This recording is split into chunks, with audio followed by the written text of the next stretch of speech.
పడిందంటే ఒళ్ళు ఏదోలా ఉంటుంది. ఒళ్ళు జలదరిస్తుంది. బల్లులంటే భయపడేవారు చాలా మందే ఉన్నారు. ప్రతి ఇంట్లో బల్లులుంటాయి. బల్లులు సాధారణంగా ఇళ్లల్లో ఉంటాయి. ఇంట్లో లైట్ల వద్ద తిరిగే పురుగులను తినిగి బతుకుతూ ఉంటాయి.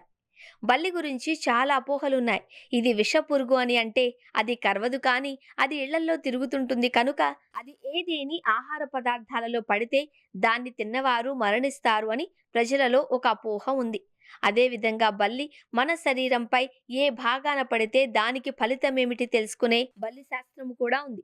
కంచి కామాక్షి అమ్మవారి ఆలయంలో ఉన్న బంగారు బల్లిని ముట్టుకున్న వారికి బల్లి వారి దేహంపై ఎక్కడ పడినా దుష్ఫలితం ఉండదు అని ఒక నమ్మకం. అదేవిధంగా బల్లి శరీరంపై పడినవారు కంచిలోని బంగారు బల్లిని ముట్టుకుని వచ్చిన వారి పాదాలకు నమస్కారం చేస్తే బల్లి పడిన దుష్ఫలితం ఉండదు అని కూడా ప్రజల్లో మరో నమ్మకం ఉంది. మనం ఏదన్నా తలుచుకుంటున్నప్పుడు బల్లి పలికితే అది నిజమవుతుంది అని కూడా నమ్ముతారు.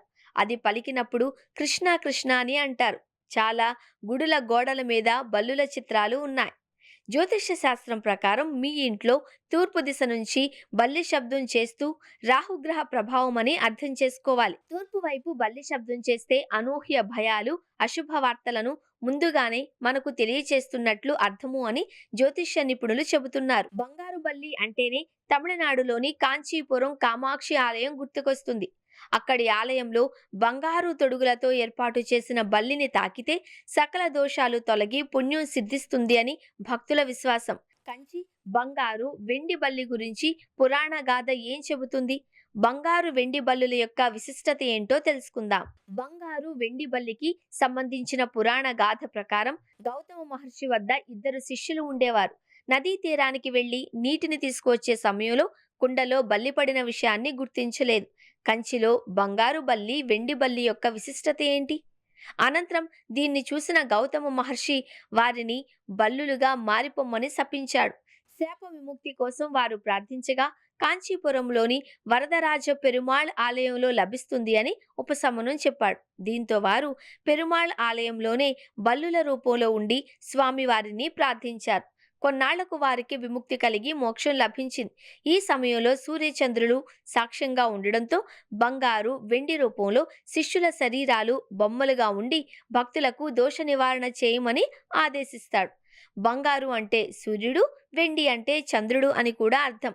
సరస్వతీదేవి నుంచి శాప విముక్తి పొందిన ఇంద్రుడు పెరుమాళ్ ఆలయంలో దీనికి గుర్తుగా ఈ బల్లి బొమ్మలను ప్రతిష్ఠించినట్లు మరో కథనం కూడా ఉంది.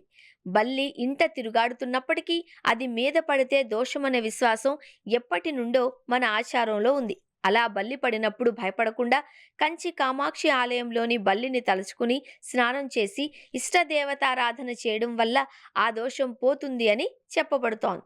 పౌరాణిక చారిత్రక నేపథ్యాలను కలిగిన లక్ష్మీ వెంకటేశ్వర స్వామి క్షేత్రం ఇక్కడ దర్శనమిస్తూ ఉంటుంది. ఇక్కడి అమ్మవారి మందిరం పైకప్పుకు రెండు బల్లులు చెక్కబడి కనిపిస్తూ ఉంటాయి. అమ్మవారిని దర్శించుకోవడానికి వచ్చిన భక్తులు ఈ బల్లులను తాకుతూ ఉంటారు. అప్పటి వరకు బల్లుల మీద పడడం వల్ల దోషాలేవైనా ఉంటే అవి తప్పకుండా నివారించబడతాయని స్థల పురాణం చెబుతోంది. బంగారు బల్లిని తాకటంతో అప్పటి వరకు చేసిన పాపాలు పోతాయి అన్న నమ్మకం చాలా మందిలో ఉంది. అలాంటిది అసలు సిసలు బంగారు బల్లే కనిపిస్తే నమ్మడానికి కాస్త కొత్తగా ఉన్నా ఇది నిజం. తాజాగా బంగారు బల్లి కనిపించి అందరినీ విస్మయానికి గురిచేసింది.